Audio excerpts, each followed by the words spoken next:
Pinaluto na po tag diring dapita guys. Oras naman sa ating hapunan. Pinaluto na po tag diri ang atong sinabawan nga bihon with karning baboy. Ayan guys, napakasarap nito guys. Ayan.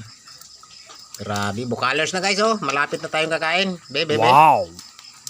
Ang bango. Grabe. Sarap nito, amoy pa lang ulam na. Pakuluan po natin ng medyo patagal-tagalan muna natin ng kulo para medyo lumambot naman yung ano, yung laman-laman ng baboy. Ayan. Medyo kuwampa.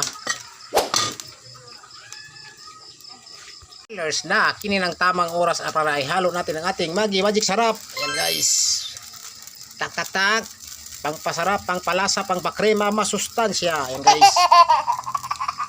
Halo-haloin natin. Halo-haloin natin. Ayan. So, subukan nyo rin magsabaw ng bihon guys na with karning baboy. Ayan. Yung paborito ko pag ano, sinabawan na ano, pansit na with karning baboy. Idadaan mo na pag-isa.